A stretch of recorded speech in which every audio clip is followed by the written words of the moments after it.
Hello everyone, welcome back to my YouTube channel Apex mathematics.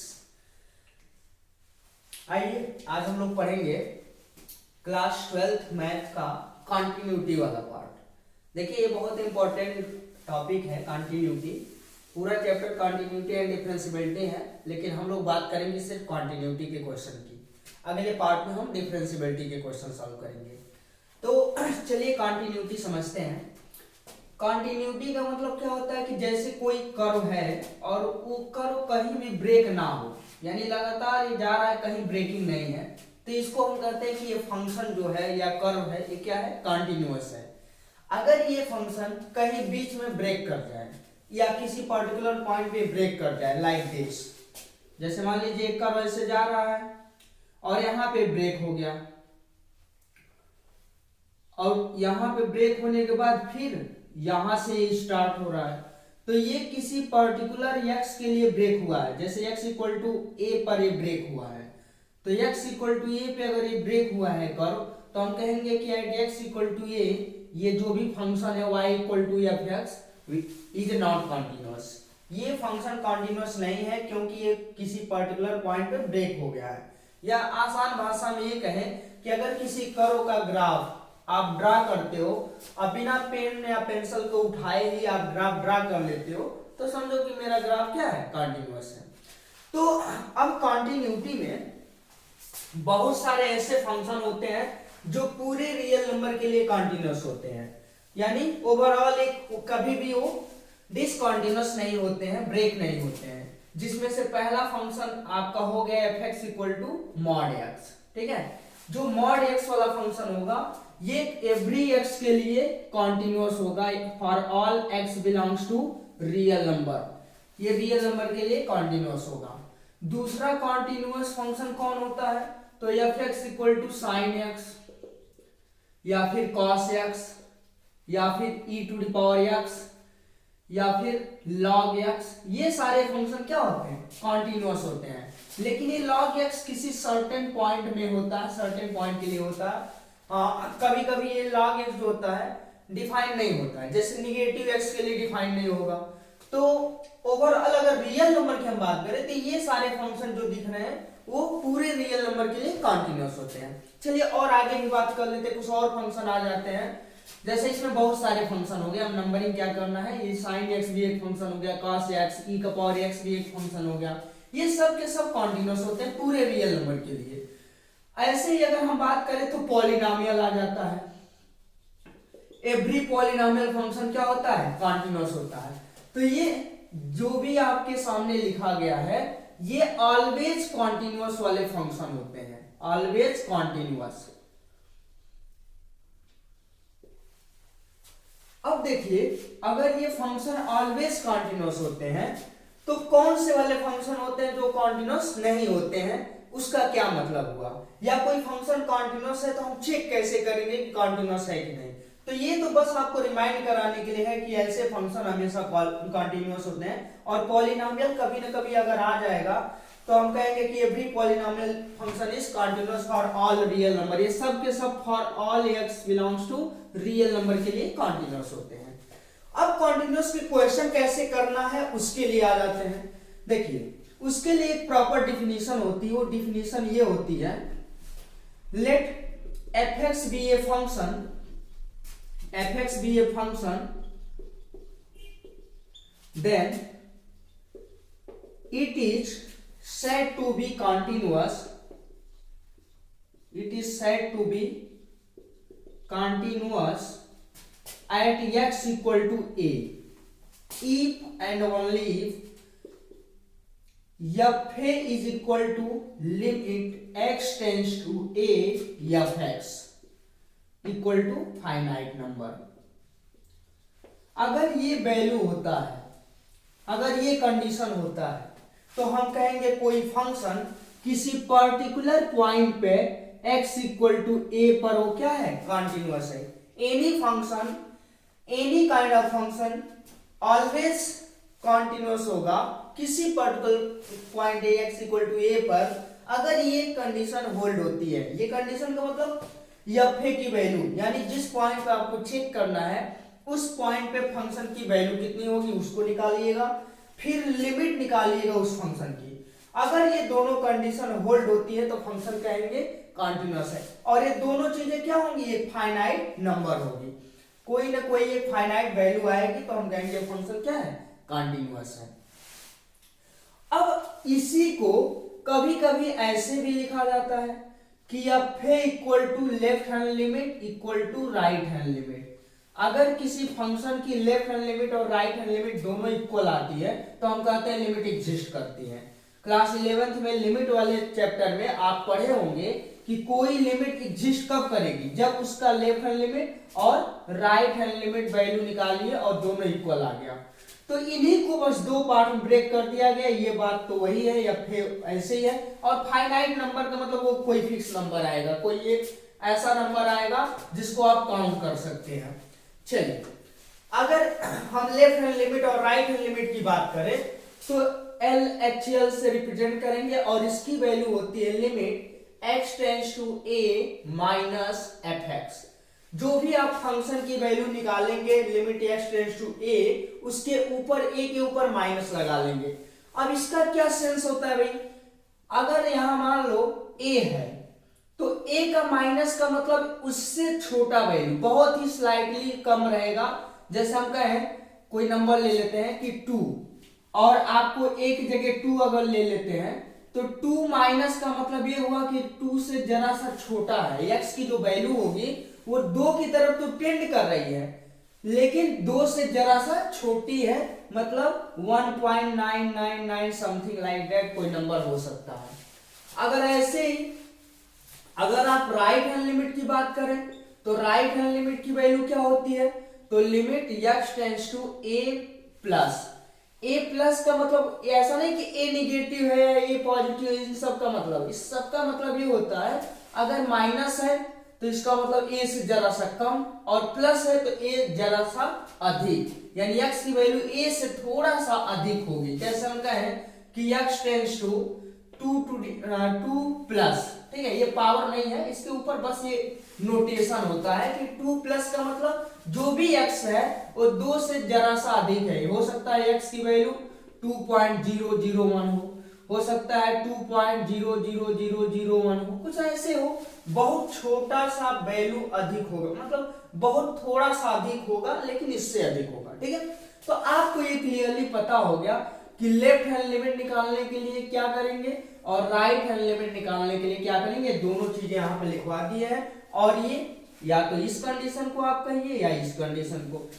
तो अब problem ये होती है कि हम कौन सा वाला यूज करेंगे, हम केवल ये वाला यूज करेंगे।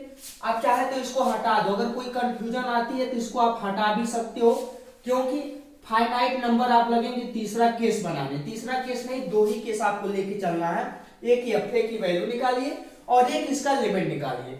लिमिट हो सकता है कभी कभी इन दोनों के तरीके से निकालेंगे और कभी डायरेक्ट निकालेंगे।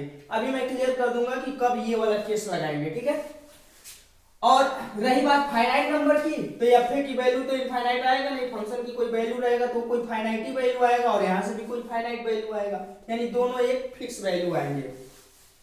तो एक कंडीशन ये हो गया, दूसरा ये कंडीशन यानी लेफ्ट हैंड लिमिट और राइट हैंड लिमिट, लिमिट को इस तरीके से ब्रेक करके यानी इस वाले फार्मूले से हम तब निकालेंगे जब आपको less than, greater than, less than equal to, greater than equal to, कुछ इस टाइप के कंसेप्ट आते हैं। अगर ऐसे कुछ चीजें आ गई तो हम कहेंगे कि वो क्या है, लेफ्ट हैंड लिमिट और राइट हैंड लिमिट से इसको सॉल्व करिए। इनके अलावा अगर मॉड एक्स आ गया, ग्रेटेस्ट इंटीजर फंक्शन वाले क्वेश्चन आ गए, तो भी हम कहेंगे कि लेफ्ट हैंड लिमिट और राइट हैंड लिमिट वाला यूज करिए। यानी जैसे मान लीजिए कोई फंक्शन ऐसे दे दिया कि fx equal to X and x plus 2, x तब होगा जब x इज ग्रेटर देन 2 और ये तब होगा जब x is less than equal to 2। अब देखिए फंक्शन में 2 टाइप के डिफिनेशन आ गए, एक लेस ग्रेटर वाला कंसेप्ट आ गया। तो जहां भी ये सिंबल नजर आ जाएंगे वहां समझिए हमको कंटिन्यूटी चेक करने के लिए ये दूसरा वाला फार्मूला यूज करना है। मतलब फंक्शन की वैल्यू भी निकालेंगे, लेफ्ट हैंड लिमिट भी निकालेंगे, राइट हैंड लिमिट भी निकालेंगे।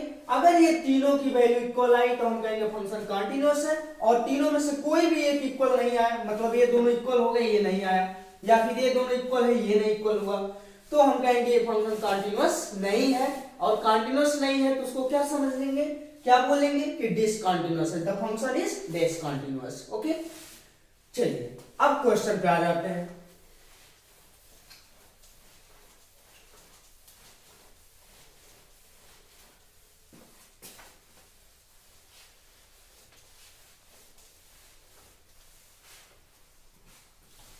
क्वेश्चन हम लोग सीधा सीधा एनसीईआरटी से करेंगे। देखिए एनसीईआरटी में बहुत ही बेसिक क्वेश्चन है, एक्सरसाइज 5.1 का एक पहला क्वेश्चन कर लेते हैं। पहले क्वेश्चन में कह रहा है prove that the function f(x) equal to 5x - 3 is continuous at x equal to 0, x equal to -3 and x equal to 5। तो हम दो के लिए चेक करते हैं, तीसरा आप खुद ही करिएगा। अब बताओ, मान लो हम 0 पे चेक करना चाहते हैं, तो पहला केस है at x equal to 0, case number first at x equal to 0। तो इसके लिए पहले क्या निकालेंगे, फंक्शन की वैल्यू निकालेंगे। अब 0 निकालेंगे, यहाँ 0 रखिए, 5 × 0 -3 ओवरऑल -3। अब हम क्या करेंगे, लिमिट निकालेंगे। तो लिमिट x टेंड्स टू कितना है 0, तो 0 की तरफ टेंड कर रहा है, तो यहां पे हम लिखेंगे 5x - 3। अब यहाँ पे लिमिट वाला कॉन्सेप्ट यूज करिए। तो लिमिट क्या कहता है कि पहले सीधा सीधा वैल्यू क्या करिए, पुट करिए। तो पुट करेंगे तो 5 × 0 -3 ओवरऑल आ गया -3। तो आप लिखेंगे since f0 is equal to limit x tends to 0 f(x) and therefore function is f(x) is continuous, function is continuous at x equal to 0। Okay, ऐसे ही अगर -3 पे आपको निकालना है तो क्या करेंगे, सबसे पहले आप f -3 निकालेंगे। सेकेंड वाले केस की बात करते हैं, केस नंबर 2।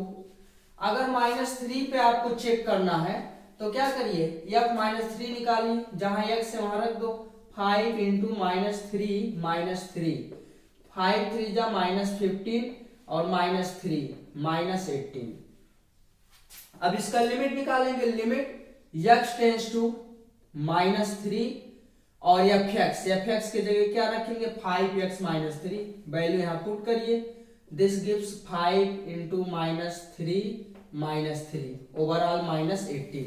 दोनों इक्वल आया, मतलब फंक्शन क्या हो गया, कंटिन्यूअस हो गया। तो ये तो रहे बेसिक वाले टाइप के, और ऐसे में आप पहला क्वेश्चन भी कर लेंगे, सेकंड क्वेश्चन भी कर लेंगे।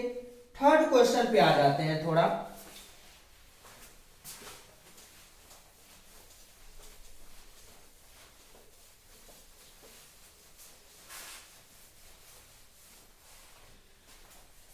चलिए तीसरे क्वेश्चन की अगर बात करें, हम एक्सरसाइज 5.1 का ही बात कर रहे हैं। क्वेश्चन नंबर 3 अगर हम देखें तो इसका जो पहला पार्ट है लिखा examine the following function for continuity.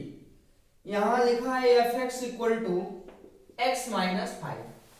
अब आप कहोगे कि ये तो बिल्कुल वैसे ही है, ऑब्वियसली वैसे ही है जैसे अभी जस्ट पहले वाला क्वेश्चन किए हैं, लेकिन यहाँ पे कोई पार्टिकुलर पॉइंट नहीं दिया है। ठीक है, जब कोई पार्टिकुलर पॉइंट नहीं दिया है तो अगर ये ऑब्जेक्टिव में रहता, जैसे ऑब्जेक्टिव में रहता कि ये फंक्शन कॉन्टिन्यूअस है कि नहीं है, तो आप कहोगे कि ये पूरा का पूरा क्या है, पॉलिनोमियल है। ये जो फंक्शन दिया है वो x में क्या है, पॉलिनोमियल है।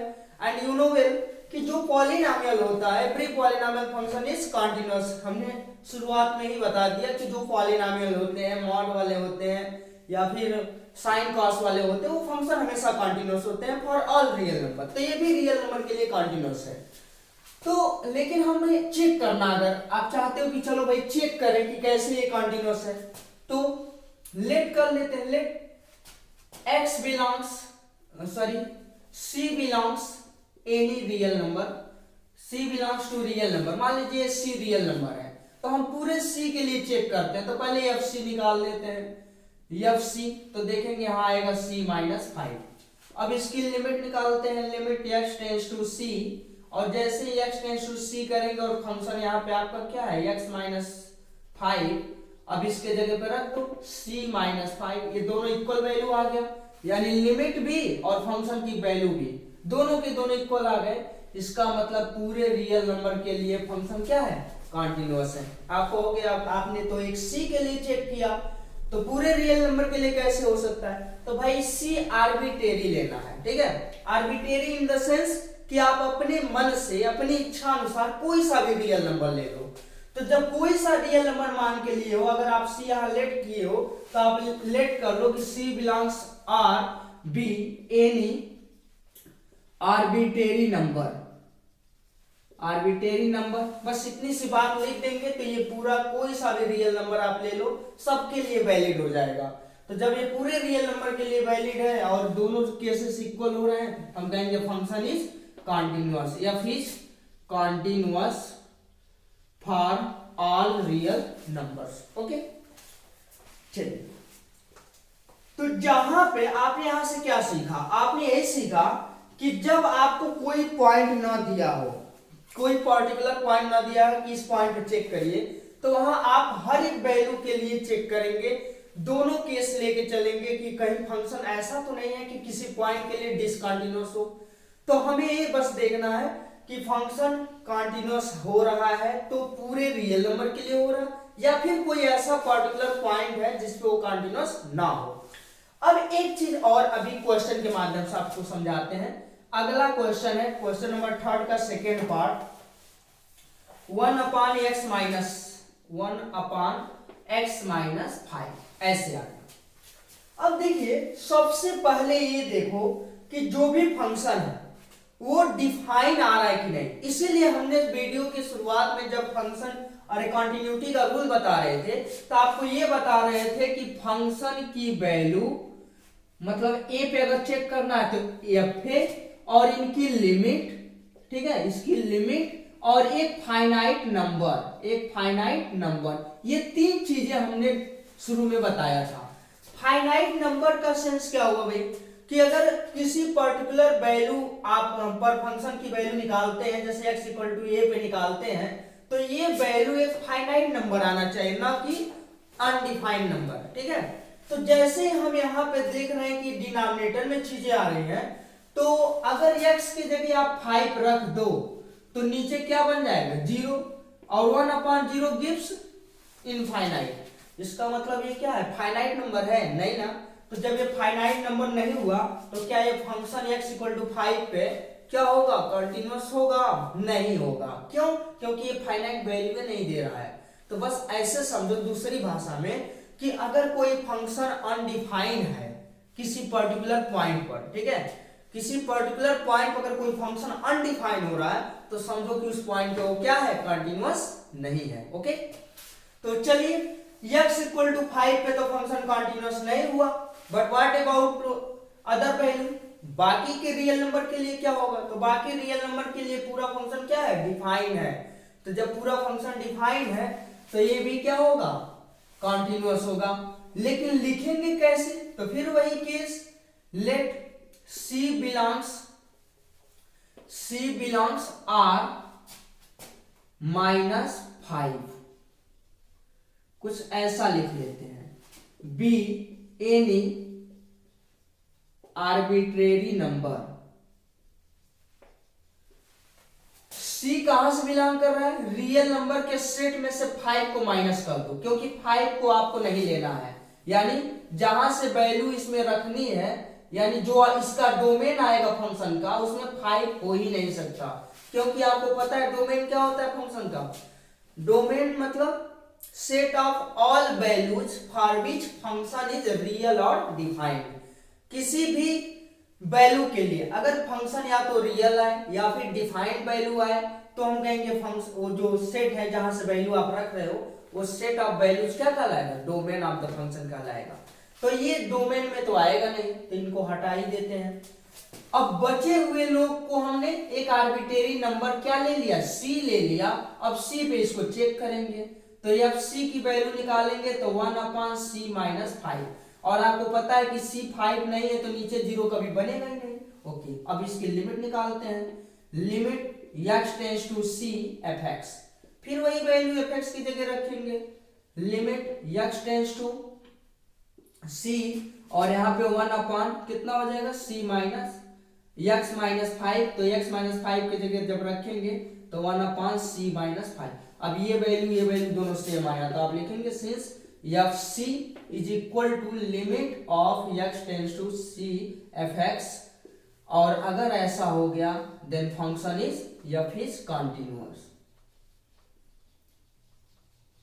ओके, तो इस टाइप के अगर क्वेश्चन आते हैं डिनोमिनेटर वाले, तो आप देख लेना कि फंक्शन वो डिफाइंड है कि नहीं है। अगर किसी वैल्यू पे फंक्शन अनडिफाइंड है तो समझ जाइए कि उस वैल्यू पे फंक्शन कंटीन्यूअस नहीं होगा, क्योंकि कंटीन्यूअस वही होगा जो डिफाइन हो गया, जिस वैल्यू पे डिफाइन होगा। ओके, अब हम लोग आते हैं फोर्थ वाला क्वेश्चन, ऐसे है सी मान करके आप कर लेंगे। फिफ्थ वाले क्वेश्चन पे आ जाइए, क्वेश्चन नंबर 5 लिखा है is F X is continuous at x equal to 0, 1 and 2 and fx is defined as x and 5 x if x is less than equal to 1 and 5 if x is greater than 1। अब ये function हमको check करना है 0 पे, तो पहला 0 पे check करते हैं at x equal to 0 पे। तो जब 0 पे चेक करना है तो फंक्शन की वैल्यू क्या लेंगे f0, राइट। तो जब आप यहाँ पे फंक्शन की वैल्यू f0 लेंगे तो यू नो वेल क्या हो जाएगा, यहाँ से f0 की वैल्यू कितनी होने वाली है, जब वो x की वैल्यू 1 से छोटी होगी तो फंक्शन की वैल्यू यही होगी, यानी ये जो x है तो यहाँ x ही रहेगा, अगर यहाँ 1 है तो यहाँ 1 रहेगा, तो यहाँ 0 है तो क्या रहेगा 0। यानी फंक्शन की वैल्यू हम पहले वाले डिफिनीशन से रखेंगे, क्यों, क्योंकि हमने x इक्वल टू 0 रखा है और 0 1 से क्या है छोटी है, तो 1 से छोटी है तो फंक्शन की वैल्यू x मानेंगे, और x की जगह अगर 0 रखे हैं तो यहाँ भी क्या आ जाएगा 0। अब दूसरी बात, इसका लेफ्ट हैंड लिमिट निकालेंगे। अब आप सोचोगे कि लेफ्ट हैंड लिमिट और राइट हैंड लिमिट कैसे आ गया भाई, इसकी तो लिमिट निकालनी है। तो हमने ये भी बताया था कि जहां लेस देन ग्रेटर देन वाले कंसेप्ट आ जाएंगे वहां पे लेफ्ट हैंड लिमिट और राइट हैंड लिमिट से ही क्वेश्चन को सॉल्व करना है। बाकी इसमें इफ बट वाले कंसेप्ट नहीं बताएंगे, क्योंकि अभी हम एग्जाम पॉइंट ऑफ व्यू से बता रहे हैं, मैक्सिमम क्वेश्चन आप इसमें कवर करने, इसलिए बहुत डिटेल में इसको नहीं जाएंगे, सीधा सीधा क्वेश्चन हम लोग करेंगे। हाँ, इतना जरूर बता रहे हैं कि कौन सा वाला कहां पे यूज करेंगे। तो लेफ्ट हैंड लिमिट की बात करें तो आ जाएगा लिमिट x टेंस टू 0 पे क्या लगाएंगे माइनस, और यहाँ पे फंक्शन। इसका मतलब क्या हुआ, इसका मतलब ये हुआ कि जो x है वो 0 से जरा सा क्या है छोटा है। तो जैसे 0 से अगर जरा सा छोटा है तो वैल्यू 1 से भी छोटी हुई कि नहीं हुई होगी। अगर ये 0 से छोटा है तो 1 से भी क्या होगा छोटा, तो फंक्शन क्या रहेगा यही रहेगा। यानी आप लिखोगे limit x tends to 0 minus, और fx के जगह क्या आ जाएगा x, एंड फाइनली x के जगह क्या रख देना है 0, तो ओवरऑल इसका आंसर आ गया 0। अब एक बात और बता दे, जब यहाँ पे वैल्यू रखोगे लेफ्ट हैंड लिमिट वाला, तो ये नहीं कि -0 या -2 या -4 यहाँ जो रहेगा, ये 0 पे माइनस या 2 पे माइनस या 1 पे माइनस का मतलब वो उससे छोटी वैल्यू है, जरा सा छोटा वैल्यू है। ओके, अब इसका राइट हैंड लिमिट निकालते हैं। राइट हैंड लिमिट जब निकालोगे आप तो यहाँ लिखेंगे limit x tends to 0 plus and function. Okay, अब यहाँ भी समझते हैं 0 प्लस का मतलब क्या हुआ, 0 से जरा सा अधिक। तो 0 से जरा सा अधिक अगर कोई वैल्यू लेंगे तो समझो 0 पॉइंट क्या आ सकता है 0.1 आ सकता है, नियर अबाउट ऐसे ही। तो अगर 0.1 है या 0 से जरा सा अधिक है तो ये भी फिर भी ये क्या है 1 से छोटा है, तो 1 से छोटा है तो फंक्शन यही वाला लेंगे। यानी दोनों केस में left hand limit as well as right hand limit दोनों में हमें केस यही फर्स्ट वाला कंसीडर करना है। ओके, तो यहाँ पे आप रखोगे क्या x, और x जैसे ही रखोगे फिर उसके जगह 0 रखोगे तो भी क्या ही आ जाएगा 0। तो यहाँ पे आ गया f0 की value equal to left hand limit equal to right hand limit, this implies f is continuous.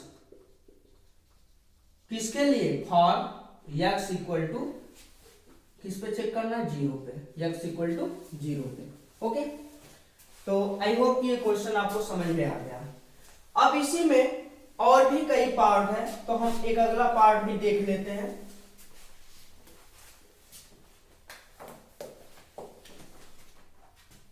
अगले पे है एट x इक्वल टू 2 पर अच्छा 1 भी है और 2 भी है।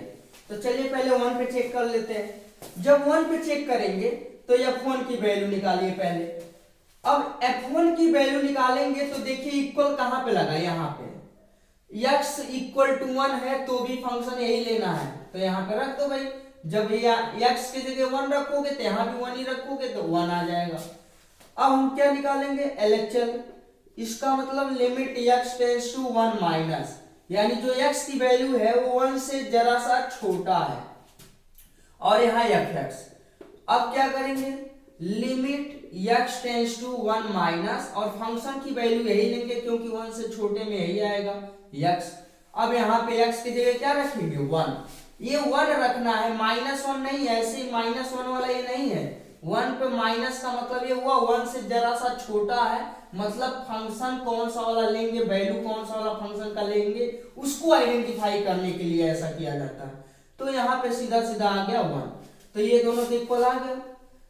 तीसरा वाला देख लेते हैं, right hand limit, limit x tends to 1 plus. तो जब 1 प्लस पे आप आओगे तो 1 से ग्रेटर, तो 1 से ग्रेटर के लिए फंक्शन की डायरेक्ट वैल्यू क्या है, 5, यानी x की जगह कुछ भी रखो इसका आंसर क्या ही लेंगे, 5। तो यहाँ पे सीधा सीधा 5, तो इसका आंसर 5 आ गया। अब यहाँ तो कोई x आ नहीं रहा है, जहां पे x की जगह 1 रखेंगे तो सीधे इसका आंसर 5 आएगा, कांस्टेंट फंक्शन है। तो क्या ये तीनों इक्वल आया, नहीं आया। तो left hand limit not equal to right hand limit, therefore function is f is not continuous. तो ये फंक्शन अपना कॉन्टिन्यूअस नहीं है। ओके, चलिए तो इसी तरह 2 के लिए आप चेक कर लीजिएगा, या चलो इसको भी जल्दी से बता ही देते हैं। अगर मान लीजिए हमें 2 पे चेक करना रहता तो क्या करते, पहले आप क्या निकालते, f2। तो f2 की वैल्यू क्या आता, 5 आता। क्यों, क्योंकि जैसे ही x 1 से बड़ा लोगे, यानी हम तो 2 ले रहे हैं, 1 से बड़ा ही है, तो फंक्शन की वैल्यू 5 होगा। इसका लेफ्ट हैंड लिमिट निकालिए। तो जब इसका लेफ्ट हैंड लिमिट निकालेंगे तो क्या आएगा, लिमिट x टेंड्स टू 2 पे माइनस, और 2 पे माइनस का क्या मतलब हुआ, इसको भी देखिए। 2 पे माइनस का मतलब 2 से जरा सा कम। अब 2 से जरा सा कम का मतलब ये नहीं हुआ कि वो 1 से कम हो जाएगा, क्योंकि 1 और 2 के बीच में बहुत सारे नंबर होते हैं इनफाइनाइट, और 2 से कम का मतलब 1.999 वाला केस होगा। तो क्या 1.99 टाइप के जो नंबर होंगे 1 से भी कम होंगे, नहीं, वो 2 के ही पास रहेगा, 1 से बड़ा ही रहेगा।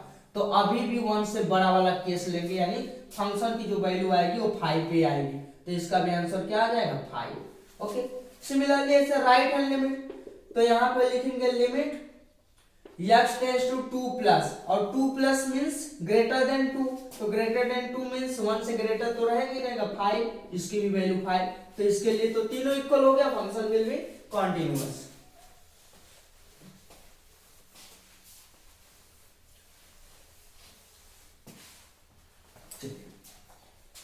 अब हम लोग बात करते हैं क्वेश्चन नंबर 6 से लेकर के 7, 8, 9, 10, 30, ये सारे एक ही जैसे वाले क्वेश्चन हैं।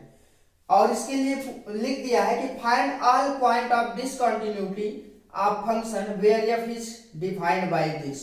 मान लीजिए question number 6, f(x) is defined as 2x plus 3, 2x minus 3 if x is less than equal to 2 and x is greater than 2। Okay, ये फंक्शन आपको दिया हुआ है, और यहां भी सेम कहानी है कि कोई भी पर्टिकुलर पॉइंट नहीं दिया है और पूछा है पॉइंट ऑफ डिसकंटिन्यूटी। तो देखिए जब हमसे कह के देगा कि भाई डिसकंटिन्यूटी बताओ, हमें कंटिन्यूटी से मतलब नहीं है, चेक करो कि ये फंक्शन में कोई डिसकंटिन्यूटी है कि नहीं। अगर कंटिन्यूअस है कोई बात नहीं, कंटिन्यूअस है तो, डिसकंटिन्यूअस है तो बताओ कि इस पर्टिकुलर पॉइंट पे फंक्शन क्या होगा, डिसकंटिन्यूअस होगा। तो इसके लिए सबसे आसान तरीका क्या है, देखिए सबसे पहला काम आपको ये ऑब्जर्व करना है कि ये जो इनइक्वालिटी दिया गया है इसमें इक्वल साइन कहां कहां है। तो यहां देख रहे इक्वल साइन एक ही जगह है जो कि किस पे है, 2 पे है, 2 पे इक्वल साइन है। तो इसका मतलब ये हुआ कि इस पूरे पार्ट को हम 2 पार्ट में ब्रेक करेंगे, पूरे फंक्शन को 2 पार्ट में। एक तो ये कि 2 पे तो इक्वल दिया है, तो एक 2 से कम वाले आ जाएंगे, एक 2 से अधिक वाले हो जाएंगे और एक 2 पे हो जाएंगे, यानी 3 केस हम बनाएंगे, ठीक है ना। अगर मान लीजिए यहाँ कहीं और इक्वल दिया रहता तो उस पर्टिकुलर पॉइंट पे भी हम देखते। तो फिलहाल अभी आगे क्वेश्चन आएगा, इसके लिए अगर करें तो देखिए 2 से या तो कम रहेगा वैल्यू, या 2 से ज्यादा रहेगा, या 2 पे रहेगा। तो अभी हम क्या करेंगे, केस नंबर फर्स्ट लेते हैं। पहला case when x is less than 2, ठीक है। मान लेते हैं कि x की वैल्यू 2 से क्या हो, कम हो। फिर दूसरा केस लेंगे x की वैल्यू 2 से ग्रेटर, और सिर्फ तीसरे पे हमको चेक करना रहेगा x इक्वल टू 2 पे। तो आप कहोगे तीसरे पे ही चेक करना है, इसका क्या मतलब हुआ? इसका मतलब ये हुआ कि अगर आपसे कहा जाए कि x लेस देन 2 के लिए फंक्शन की वैल्यू क्या है, तो यही है। और आपसे पूछा जाए कि ये क्या है भाई, तो आप कहोगे एक पॉलिनोमियल है। और यू नो वेल कि पॉलिनोमियल फंक्शन पूरे रियल नंबर के लिए क्या है, डिफाइन होता है। तो जब ये पूरे रियल नंबर के लिए डिफाइन है तो क्या x लेस देन 2 यानी 2 से कम के लिए डिफाइन होगा कि नहीं? होगा ही, यानी कॉन्टिन्यूअस होगा कि नहीं? सॉरी, कॉन्टिन्यूअस होगा। डिफाइन क्या मतलब? कॉन्टिन्यूअस। पॉलिनोमियल फंक्शन पूरे रियल नंबर के लिए क्या होता है, कॉन्टिन्यूअस होता है। तो जब पूरे रियल नंबर के लिए कॉन्टिन्यूअस होगा तो 2 से कम वाले जो रियल नंबर होंगे उनके लिए भी क्या ही होगा, कॉन्टिन्यूअस ही होगा। तो for x less than 2 f(x) is equal to what, 2x plus 3, और यहां पे लिखेंगे which is a polynomial function, polynomial function and we know that every polynomial function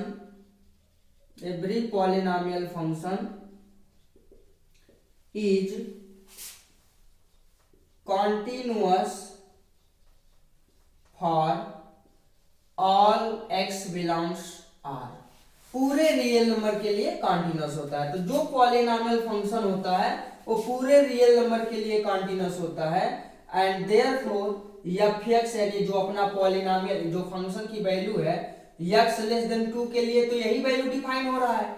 तो जब ये वैल्यू पॉलिनोमियल है तो ये x लेस देन 2 के लिए क्या रहेगा, कॉन्टिन्यूअस रहेगा, क्योंकि पॉलिनोमियल तो पूरे रियल नंबर के लिए कॉन्टिन्यूअस होता है। तो x से 2 से कम जो x होगा यानी 2 से कम जो वैल्यू होगा उनके लिए भी कॉन्टिन्यूअस होगा। Therefore f(x) is continuous for x less than 2। यही बातें आपको दूसरे केस में भी ऐसे ही लिखना है। केस 2 कौन सा बनाओगे भाई? केस 2 बनाओगे when x is greater then 2। तो ग्रेटर देन 2 के लिए फंक्शन क्या होगा? तो आप लिखोगे f(x) is equal to 2x minus 3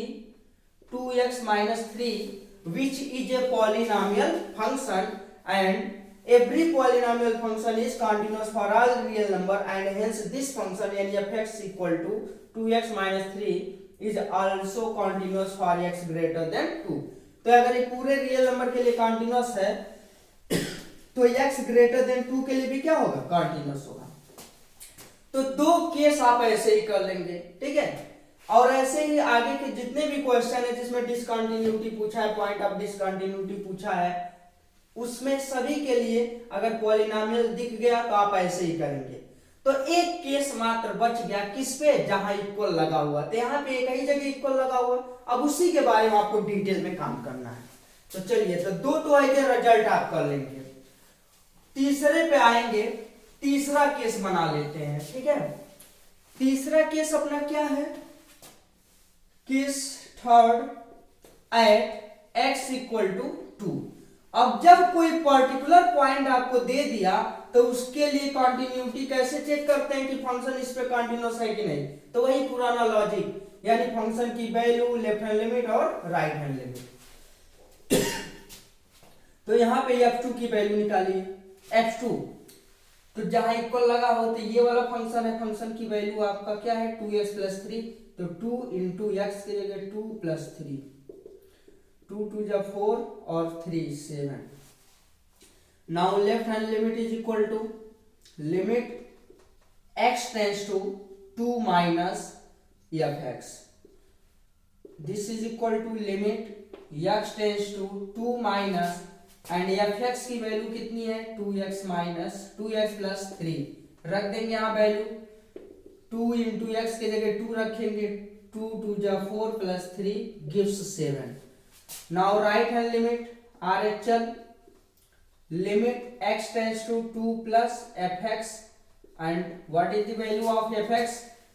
तो ये 2 से बड़ा है ना, 2 प्लस का मतलब 2 से बड़ा, भले ही बहुत हल्का बड़ा हो, छोटा सा बड़ा हो, 2 प्लस का मतलब 2 से जरा सा बड़ा है, तो जरा सा बड़ा भी रहेगा तो इस केस में आ जाएगा। तो यहाँ पे फंक्शन की वैल्यू क्या रखेंगे limit x tends to 2 plus और यहाँ पे हो गया 2x माइनस 3 और यहाँ पे जब वैल्यू रखेंगे तो 2 इंटू 2 4 माइनस 3 बोले तो 1। क्या ये दोनों वैल्यू इक्वल आया? नहीं आया। ये और ये तो इक्वल आ गया लेकिन तीसरा इक्वल नहीं आ रहा, मतलब अगर कोई सा भी 2 फेल हो गया या 1 फेल हो गया, लेफ्ट हैंड लिमिट इक्वल है किसके फंक्शन की वैल्यू के, तो फंक्शन की value f2 equal to left hand limit which is not equal to right hand limit. This implies f is not continuous at x equal to 2, यानी point of discontinuity क्या होगा x equal to 2, यानी function केवल x equal to 2 पे क्या होगा discontinuous होगा।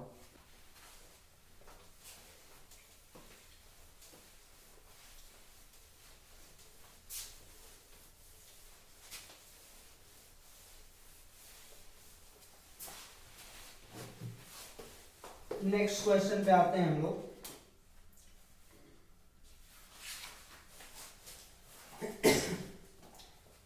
अब एक बहुत ही बेहतरीन क्वेश्चन पे आ जाते हैं। Question number 8, fx is equal to mod x upon x and 0, x not equal to 0 and x equal to 0। Okay, तो सबसे पहले हम लोग चेक करेंगे कि अच्छा यहाँ पे 2 ही केस है कि या तो x 0 के इक्वल हो या x 0 के इक्वल नहीं है। तो जब x 0 के इक्वल होगा तो फंक्शन की वैल्यू तो 0 होगी, और जब x 0 के इक्वल नहीं होगा तो फंक्शन की वैल्यू ये होगा। तो हमने बताया था कि जहां भी मॉड वाले केस आ जाते हैं वहां पे हम क्या करते हैं, जब मॉड वाले केस आ जाते हैं तो वहां पे फंक्शन क्या होते हैं हमेशा कैसे सॉल्व किए जाते हैं, लेफ्ट हैंड लिमिट और राइट हैंड लिमिट से, ठीक है। और केवल अगर मॉड x रहता है तो वो तो पूरे रियल नंबर के लिए कॉन्टिन्यूअस होता है। तो इस चीज को आप मत सोचिएगा कि यहाँ मॉड x है तो ये पूरे रियल नंबर के लिए कॉन्टिन्यूअस होगा, ऐसा कुछ। केवल मॉड x है तो यहाँ पे मॉड x अपॉन x है, कंपोजिट ऑफ फंक्शन है। तो जब कंपोजिट फंक्शन आ गए मतलब कई सारी चीजें कहीं में आ गए, तो वहां हम केवल ऐसे नहीं बता सकते कि कॉन्टिन्यूअस होगा कि नहीं, तो वहां पे left hand limit right hand limit हमें यूज करना होगा। तो आते हैं यहाँ पे सबसे पहले, अब एक काम करेंगे, 0 के लिए तो हमने देख लिया कि फंक्शन क्या है x इक्वल टू 0, तो फंक्शन की वैल्यू 0 होगी, यानी f0 की वैल्यू 0 हो गई। और अगर 0 से लेफ्ट या 0 से राइट हम चलेंगे उसके लिए चेक करना है, क्योंकि 0 पे तो कोई दिक्कत नहीं, केवल 0 ही आ रहा है। तो अब लिमिट लगाएंगे जब लिमिट x टेंस टू क्या हो 0 हो, लेकिन कौन सा वाला लिमिट, तो लेफ्ट हैंड लिमिट लगाते हैं, LHL लगाएंगे। तो जब यहाँ पे देखेंगे LHL लगाएंगे, इसका मतलब x टेंस टू 0 माइनस, तो जब 0 माइनस की बात करेंगे तो यहाँ पे आ जाएगा मॉड x अपॉन x। तो मॉड x अपॉन x अगर आएगा तो हम कहेंगे कि x की वैल्यू तो 0 से क्या है, x की वैल्यू 0 से क्या है, कम है, छोटी है, इधर लेफ्ट साइड से अप्रोच करेगी। तो जब लेफ्ट साइड से अप्रोच करेगी तो आपको पता है नंबर लाइन पे जो 0 से छोटा वैल्यू होता है वो क्या होता है, निगेटिव होता है। तो इसका मतलब यहाँ पे x कैसा है, निगेटिव है। तो निगेटिव के मॉड को कैसे ब्रेक करते हैं, निगेटिव के मॉड को हम ब्रेक करते हैं माइनस साइन से, x टेंस टू 0 माइनस, और यहाँ पे आ जाएगा माइनस x डिवाइडेड बाई यहाँ क्या रहेगा x and x cancel out, answer will be -1। जब x निगेटिव हो तो मॉड x की वैल्यू क्या होती है, माइनस x होती है। ये आपको पता होगा मॉडुलस की डिफिनेशन से। मॉड x की जो वैल्यू आती है वो 3 होती है, या तो x होती है, या 0 होती है, या माइनस x होती है। ये कब होती है, जब x ग्रेटर देन 0। ये कब होती है, जब x इक्वल टू 0। ये कब होती है, जब x लेस देन 0। तो यहाँ अगर x निगेटिव है, पहले से पता चल गया, तो उस निगेटिव के आगे अगर निगेटिव लगाएंगे तो क्या होगा, पॉजिटिव। क्योंकि आप सबको पता होगा कि अगर हम कहें -2 का मॉड क्या होगा, तो -2 एक निगेटिव नंबर है, तो जो लिखा है वो तो अंदर वाला वैसे ही लिख दो -2, और उसके आगे बाहर माइनस लगा लो तो ये प्लस हो जाएगा, ओवरऑल +2। तो वैसे यहाँ भी अगर x के बारे में कह रहे हैं निगेटिव है, कैसे पता x निगेटिव है, क्योंकि x अप्रोच कर रहा है 0 माइनस पे। तो जब 0 माइनस पे अप्रोच करेगा तो 0 के लेफ्ट साइड में होगा, भले ही 0 से बहुत थोड़ा सा कम है, तो थोड़ा भी कम रहेगा तो निगेटिव साइड में आ गया। अब निगेटिव में आ गया तो x निगेटिव हो गया, तो इसका आंसर -x लिखा जाएगा, ये वाला। ठीक है, ताकि हम पॉजिटिव बोल सके इसको। अब नीचे x है, अब आप कहोगे कि ये नीचे x है तो ये तो 0 हो जाएगा, अनडिफाइन हो जाएगा। ऐसा कुछ भी नहीं यहाँ पे। क्यों भाई, क्योंकि x अप्रोच कर रहा है 0 की तरफ। ये भी आपको डाउट हो सकता है, तो मैं क्लियर ही कर दूं कि x 0 की तरफ अप्रोच कर रहा है, not exact value like as 0। मतलब जो x की वैल्यू अगर आप 0 रख दो, ऐसा नहीं है। ये 0 से जरा सा कम अधिक वाला केस होता है, तो यहाँ पे नीचे अनडिफाइंड नहीं करेगा, ये 0 नहीं होगा। तो फिलहाल ये तो x और x कैंसिल हो गया, -1 हो गया। अब r या चल की बात कर लेते हैं। लिमिट x टेंड्स टू किसके लिए, 0+ के लिए। अब जैसे ही 0+ पे आएंगे, तो 0+ के लिए अगर आप आते हो तो हम क्या करेंगे, RHL निकालेंगे और यहाँ पे रख देंगे मॉड x अपान x, और x 0+ है यानी पॉजिटिव है, तो उसकी मॉड x की वैल्यू क्या आएगी, x। तो x से x कैंसिल होगा, क्या आ जाएगा, 1। तो ये और ये कभी इक्वल नहीं आए, तो हमने तो एट x इक्वल टू किस पे चेक किया, 0 पे, और 0 पे देखा क्या है, इक्वल नहीं आ रहा है। Left hand limit not equal to right hand limit, इसका मतलब फंक्शन क्या है, डिसकंटीन्यूअस है, किस पे, 0 पे। But what about other than 0, other than 0 पे क्या होगा, तो जब 0 पे ये देखोगे तो अब 0 की वैल्यू तो इतनी आ गई, 0 आ गई, इसकी वैल्यू अलग आ गई, इसकी वैल्यू, तीनों इक्वल नहीं आ रहा आपस में। लेकिन जब 0 नहीं होगा, अगर x 0 नहीं होगा तो किस केस में चलोगे, पहले वाले केस में। तो जब x 0 नहीं है तो नीचे कभी अनडिफाइंड होगा, नहीं होगा। तो ये ऊपर एक पॉलिनोमियल है और नीचे एक पॉलिनोमियल है, और ऊपर वाली वैल्यू भी कॉन्टिन्यूअस, ये भी कॉन्टिन्यूअस, तो बाकी के लिए फंक्शन क्या होगा, कॉन्टिन्यूअस होगा। ओके, तो बाकी के लिए आपको चेक नहीं करना है, या तो आप लिख सकते हो कि for any real number other than 0, ये ऐसे केस बना सकते हो। अगला केस कि for c belongs real number में से 0 निकाल दो। तो अगर 0 निकाल दोगे तो इस पूरे c के लिए क्या होगा, कॉन्टिन्यूअस होगा, क्योंकि उसके लिए फंक्शन की वैल्यू भी वही लेंगे। क्योंकि अगर c r 0 में से है, मतलब r रियल नंबर में से 0 निकाल दोगे तो c का भी 0 ले सकते हैं, नहीं, क्योंकि 0 तो उसके डोमेन में नहीं है। तो जब डोमेन में नहीं है तो हम c की वैल्यू 0 नहीं लेंगे, तो यहाँ पे अइबे नहीं करेंगे, तो यही आएगा मॉड c अपान c, यानी 1 आएगा। या फिर लेफ्ट हैंड लिमिट निकालेंगे, राइट हैंड लिमिट निकालेंगे, तो भी 1 ही आएगा, तीनों की वैल्यू 1 आ जाएगा। ठीक है, तो जब तीनों की वैल्यू 1 आ जाएगा तो हम कहेंगे फंक्शन क्या है, कॉन्टिन्यूअस है। तो बाकी के लिए फंक्शन क्या होगा, कॉन्टिन्यूअस होगा। ओके, तो ये थोड़ा कंफ्यूजिंग क्वेश्चन रहता है स्टूडेंट्स के लिए, तो आप अच्छे से इसको देख सकते हैं। चलिए, अब इसी टाइप में एक और क्वेश्चन दिया है, उस क्वेश्चन की बात करते हैं, क्वेश्चन नंबर 9। लेकिन यहाँ पे एकदम क्लियर लिख दिया है, आपको थोड़ी भी दिक्कत नहीं होगी। fx इक्वल टू लिखा है x upon mod x, and ये तब होगा जब x is less than 0 and -1 when x is greater than equal to 0। Okay, अब यहां भी देखिए, एक बार 0 से कम के लिए, एक बार 0 से अधिक के लिए। तो जब 0 से अधिक के लिए चलोगे तो इस केस में फंक्शन की वैल्यू -1 है, जो कि एक कांस्टेंट फंक्शन है। हाँ, याद रखिएगा, कांस्टेंट फंक्शन भी आपका हमेशा क्या होता है, कॉन्टिन्यूअस होता है। कांस्टेंट फंक्शन भी कंटिन्यूअस फंक्शन होता है। जैसे मान लो मैं लिख दूं एफ एक्स इक्वल टू 1 0 2 3, इसकी वैल्यू कुछ भी, यानी ये हमेशा कंटिन्यूअस होगा। तो ये फंक्शन, तो अगर हम केस ऐसे बना दे कि case number 1 when x is greater then 0, तो फंक्शन की जो वैल्यू होगी वो कितनी होगी -1, and which is a constant function and hence it is continuous for all real number. तो ये सारी चीजें आप लिख लीजिएगा। केस 2 में आ जाइएगा। केस 2 में क्या करोगे, when x is less than 0, तो जब x 0 से कम होगा तो फंक्शन की वैल्यू क्या होगी, तो फंक्शन की वैल्यू ये हो जाएगी x अपान मॉड x,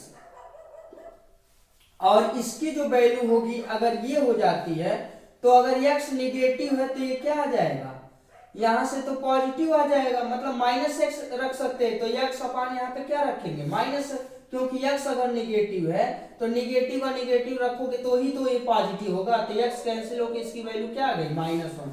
तो ये भी फंक्शन क्या है, कॉन्टिन्यूअस फंक्शन होगा, क्योंकि ये कांस्टेंट फंक्शन है। तो इसके लिए भी फंक्शन क्या हो गया, कॉन्टिन्यूअस फंक्शन हो गया। अब हम सिर्फ किस पे चेक करेंगे, इक्वल टू 0 पे, यानी यही आपका एक फंडा ही है कि जहां भी इक्वल साइन दिया है उसी पे आपको चेक करना है। बाकी के लिए एज ए रिजल्ट यूज करना है, या तो उसको पॉलिनोमियल फंक्शन होगा, या फिर वो कांस्टेंट फंक्शन होगा, या फिर वो साइन कास का फंक्शन होगा, किसी भी टाइप का होगा, एज ए रिजल्ट आप उसको सॉल्व कर लेंगे। तो चलिए अब हम लोग इसी क्वेश्चन को किस पे चेक कर लेते हैं, इसी क्वेश्चन को चेक कर लेते हैं 0 पर। तो देखिए क्वेश्चन में यही था f x equal to x upon mod x, और यहाँ पे था -1, x less than 0, x greater than equal to 0। अब फाइनली हम किस पे चेक करेंगे, एट एक्स इक्वल टू 0 पर। तीसरा वाला केस है एट एक्स इक्वल टू 0। तो पहले तो फंक्शन की वैल्यू 0 पे निकालेंगे विच इज -1। जब x 0 हो तो फंक्शन की वैल्यू -1 है। अब लेफ्ट हैंड लिमिट निकालेंगे, तो आप देखोगे जब लेफ्ट हैंड लिमिट निकालोगे तो यहाँ पे क्या आने वाला है, limit x tends to 0 minus, और 0 माइनस मतलब x की वैल्यू 0 से क्या आनी चाहिए, कम, और जब 0 से कम आएगा तो फंक्शन कौन सा लोगे, यही वाला x अपान मॉड x। तो x अपान मॉड x जब आप लोगे तो यहाँ x क्या है -x है ना, मतलब निगेटिव है, 0 से कम होने के मतलब निगेटिव में है, तो यहाँ पे आ जाएगा x अपान -x, ये कैंसिल होकर के, और यहाँ पे लिमिट लगा देंगे x टेंड्स टू 0 माइनस, इसकी वैल्यू कितनी आ गई -1। तो ये भी -1 आया है, ये भी -1 आया है। राइट हैंड लिमिट निकालते हैं। राइट हैंड लिमिट बोले तो limit x tends to 0 plus, और 0 प्लस का मतलब x 0 से जरा सा अधिक, जैसे ही x 0 से अधिक हो जाएगा फंक्शन की वैल्यू किस में आनी है -1, तो यहाँ पे सीधा सीधा -1 हो गया। अब इसका आंसर -1। अब देख रहे हैं तीनों की वैल्यू इक्वल आ गया, तो इस केस में फंक्शन 0 पे भी क्या है, कॉन्टिन्यूअस है। तो 0 पे भी कॉन्टिन्यूअस हो गया, 0 ना होने पर भी कॉन्टिन्यूअस हो गया, यानी ये पूरे रियल नंबर के लिए कॉन्टिन्यूअस है, यानी there is no any point of discontinuity. Okay, तो इस टाइप के क्वेश्चन आई थिंक आप कर लेंगे, सबको समझ में आ गया होगा। अब हम कुछ क्वेश्चन ऐसे भी करते हैं, एक रिजल्ट है, वो रिजल्ट पहले बता देते हैं, फिर उस टाइप के क्वेश्चन अगर आपको एग्जाम में आते हैं तो कर लेंगे, ऑब्जेक्टिव क्वेश्चन में आएंगे तो आप आंसर दे सकते हैं। देखिए वो रिजल्ट ये होता है कि अगर कोई फंक्शन है f(x), if f(x) is continuous at x equal to a and gx is continuous at x equal to a। अगर ये दो चीजें हैं कि कोई फंक्शन है जो कि x इक्वल टू a पर कॉन्टिन्यूअस है, और कोई gx फंक्शन है जो x इक्वल टू a पे क्या है, कॉन्टिन्यूअस है। अगर ये फंक्शन कॉन्टिन्यूअस है वो भी सेम वैल्यू के लिए, दोनों फंक्शन सेम वैल्यू पे अगर कॉन्टिन्यूअस है, देन क्या होगा भाई, तो ये पहला कि f में g को ऐड करो, ये भी क्या होगा, is continuous at x equal to a। f minus g is continuous at x equal to a। तीसरा f into g is continuous at x equal to a। And last one f by g is continuous at x equal to a provided g a not equal to 0। Okay, अब इसका क्या meaning हुआ? इसका meaning ये हुआ कि अगर कोई दो फंक्शन है और दोनों सेम वैल्यू के लिए कॉन्टिन्यूअस है, ठीक है, जैसे x इक्वल टू ए पे ये भी कॉन्टिन्यूअस, x इक्वल टू ए के लिए भी कॉन्टिन्यूअस, तो दोनों का सम भी उसी वैल्यू के लिए कॉन्टिन्यूअस होगा, दोनों का डिफरेंस भी उसके लिए कॉन्टिन्यूअस होगा, इनटू भी कॉन्टिन्यूअस होगा, डिवीजन भी कॉन्टिन्यूअस होगा। बट डिवीजन में एक केस आपको ध्यान देना है कि जो नीचे वाला फंक्शन है, यानी जो f(x) तो ऊपर हो गया उसकी कोई बात ही नहीं है, जो नीचे वाला फंक्शन है देखना है कि जिस पॉइंट पे आप इसको चेक करोगे कहीं उस पे अनडिफाइंड तो नहीं बन रहा है, लाइक एज 1/x माइनस 5 तो नहीं आ रहा है। अगर 1 कांस्टेंट फंक्शन है पूरे रियल नंबर के लिए, तो ये भी पॉलिनोमियल पूरे रियल नंबर के लिए कॉन्टिन्यूअस है, लेकिन ये किस पे अनडिफाइंड हो जाएगा? पूरा फ्रैक्शन अनडिफाइंड किस पे होगा? 5 पे। तो x इक्वल टू 5 को छोड़ के बाकी सबके लिए क्या हो जाएगा? कॉन्टिन्यूअस। तो अगर वो 5 पे 0 नहीं होता, कोई ऐसा वैल्यू आ जाता है यहाँ पे, यानी कोई ऐसा वैल्यू आ जाए जिसको यहाँ फंक्शन में रखने पे 0 ना हो, तो ये पूरा का पूरा जो रेशियो आएगा वो x इक्वल टू ए के लिए क्या होगा? कॉन्टिन्यूअस होगा। अब इसका एग्जांपल देखते हैं। अगर कभी कभी ऐसे आ जाएगा कि f(x) equal to sin x plus cos x, check the point of continuity या डिसकॉन्टिन्यूटी या prove that function is continuous, कुछ ऐसे क्वेश्चन आ गए या आपसे पूछा गया कि बताइए फंक्शन कॉन्टिन्यूअस है कि नहीं, तो क्या करेंगे? आप कहेंगे sin x पूरे रियल नंबर के लिए कॉन्टिन्यूअस होता है, cos x भी पूरे रियल नंबर के लिए कॉन्टिन्यूअस होता है। तो जब दो कॉन्टिन्यूअस नंबर है, दो कॉन्टिन्यूअस फंक्शन है सेम नंबर के लिए, सेम चीजों के लिए, तो उनका सम भी क्या होगा? कॉन्टिन्यूअस होगा। तो कुछ क्वेश्चन एज ए रिजल्ट सीधे सीधे आप कर लेंगे। और ये रिजल्ट कहां दिया है? एनसीईआरटी में दिया होगा, ठीक है, देख लीजिएगा पेज नंबर 156। चलिए अगले क्वेश्चन पे हम लोग आते हैं, और अगला क्वेश्चन आपका है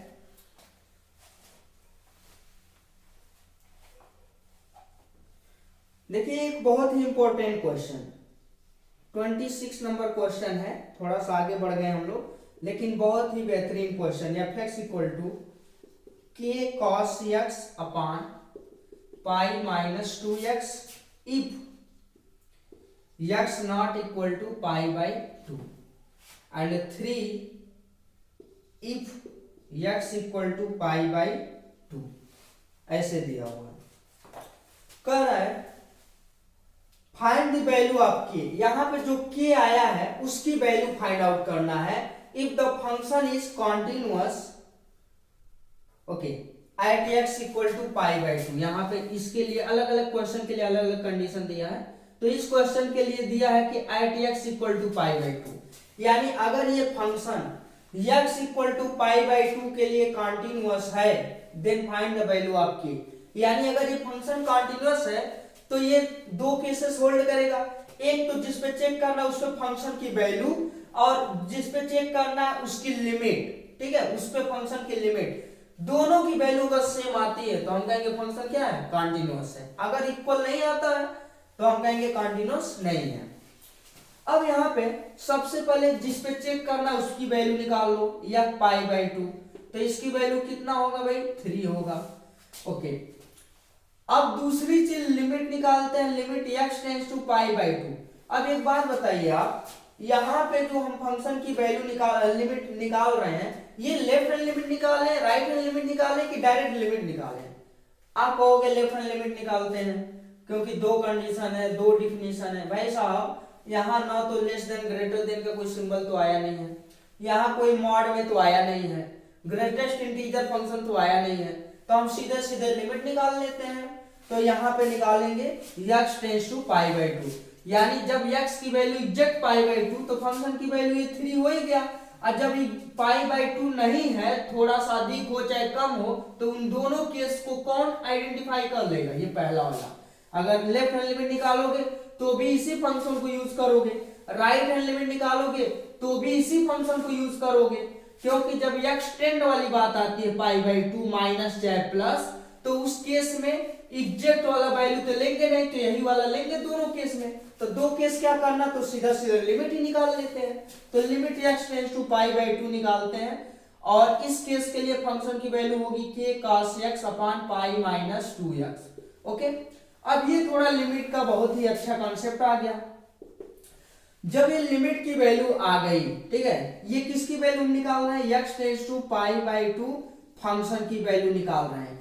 तो एक तो ये है और दूसरा ये है, और अगर ये दोनों कॉन्टिन्यूअस है तो दोनों चीजें क्या होनी चाहिए, इक्वल होनी चाहिए। तो पहले हम इसको अलग से ही सॉल्व करते हैं, चाहो तो इसको इक्वल करके लेके चलो, क्योंकि ऑलरेडी बोला है कि फंक्शन क्या है, कॉन्टिन्यूअस है। तो हम कॉन्टिन्यूअस वाली केस अभी लगा देंगे। कॉन्टिन्यूअस वाली केस क्या है कि दोनों चीजें इक्वल करनी है, ठीक है, और इक्वल करके यही k की वैल्यू निकालनी है। तो पहले इसको थोड़ा सॉल्व कर लेते हैं। Limit x tends to π/2। अब एक काम और करते हैं, इसका लिमिट निकालने के लिए, लिमिट का अगर थोड़ा बहुत डीपली आप लोग पढ़े होंगे 11th में, तो अगर ऐसे कहीं कंसेप्ट आते हैं तो इस पूरे को हम t मान लेते हैं, कोई अदर वेरिएबल में चेंज करते हैं। और एक चीज और पढ़े होंगे कि अगर लिमिट है ऐसे कि limit x tends to a f और साथ में यहाँ k है, तो k को बाहर कर लेते हैं, यानी कांस्टेंट को बाहर कर लेते हैं। लिमिट तो मेरा x पे लगा हुआ है, तो केवल x वाले टर्म ही अंदर रखेंगे, बाकी कांस्टेंट को आप साइड कर सकते हो। तो k into limit x tends to a f ऐसा लिखा जा सकता है, ये रिजल्ट होता है, ठीक है। ओके, तो लिमिट x टेंड्स टू π/2 और यहां पे k आ गया बाहर। अब क्या करेंगे, बचा मेरे पास cos x अपान पाई माइनस 2x। अब इस पाई माइनस 2x को t मान लेते हैं। Let pi minus 2x equal to t। अब एक बात बताओ, अगर यहां से t आ गया तो जहां जहां x है सबको t में कन्वर्ट करेंगे, तो कर दीजिए। 2x को उधर ले जाएंगे तो यहाँ आएगा पाई, और ये t इधर आएगा माइनस t, और उधर आएगा 2x। 2 यहां से हटाएंगे तो यहाँ डिवाइड करेंगे π/2 माइनस यहाँ होगा t/2, और यहाँ बचा x।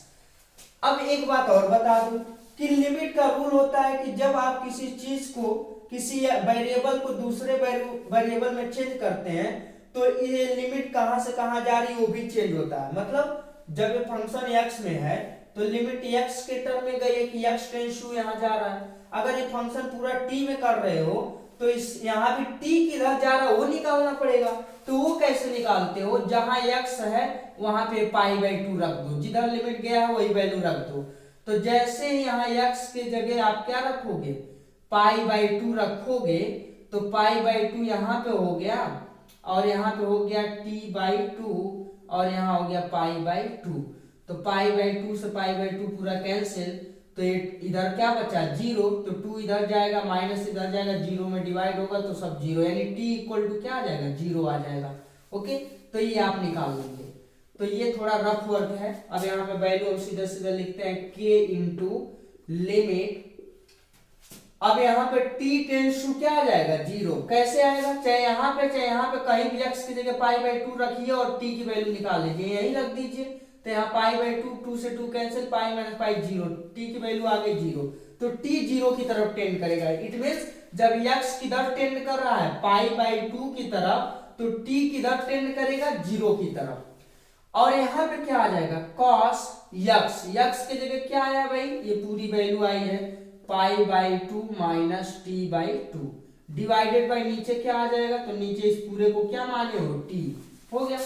अब यहाँ आ गया k cos 90 माइनस थीटा क्या होता है, sin थीटा। तो लिमिट t टेंड्स टू 0, यहाँ पे आ गया sin t/2 अपान t। इतने की वैल्यू क्या होती है, 1/2, तो यहाँ k आ गया /2। आपको बता दें एक रिजल्ट कि अगर इधर कहीं लिख देते हैं, चलिए इस क्वेश्चन को मिटा ही देते हैं। एक रिजल्ट है, रिजल्ट ये है कि अगर हम कहें limit x tends to 0 sine x upon x की वैल्यू, तो आप कहोगे इसकी वैल्यू तो 1 होती है। तो फिर अगर हम ये पूछे कि sine x tends to 0 sine के एक्स अपान एक्स की वैल्यू कितनी होती है, तो आप कहोगे के होती है, नहीं कहोगे तो कहना भाई ये होता है, ठीक है। अब ज्यादा पढ़ना होगा तो 11th के वीडियो में देखिएगा जब हम पढ़ाएंगे तो साइन के एक्स अपान एक्स की वैल्यू कितना होगा, के होगा। यहाँ पे x का जो भी कोफिशिएंट आएगा वही आ जाता है। तो यहाँ पे देखना है कि यहाँ t है, नीचे भी t है, लेकिन इस t के साथ क्या लिखा गया है, t इंटू 1/2। तो ये k की जगह 1/2 है, तो यहाँ पे बन जाएगा 1/2, आगे k है तो k/2 हो गया। अब क्या करना है, अब करना सिर्फ ये है कि सिंस फंक्शन इज कॉन्टिन्यूअस, तो फंक्शन अगर कॉन्टिन्यूअस है तो f कितने की वैल्यू, π/2 की वैल्यू, f π/2 की वैल्यू किसके इक्वल होगी, limit x tends to π/2 of fx के इक्वल होगी। तो इसकी वैल्यू 3 है, इसकी वैल्यू k/2 आया, क्रॉस मल्टीप्लाई करेंगे k = 6। ओके, तो ऐसे अब जितने क्वेश्चन है लगभग वो सारा कंसेप्ट आपको बता दिया गया है। जो क्वेश्चन आपको नहीं आता है वो आप कमेंट बॉक्स में मैसेज कर सकते हैं, मैं आपको उसका सॉल्यूशन समझा दूंगा सब।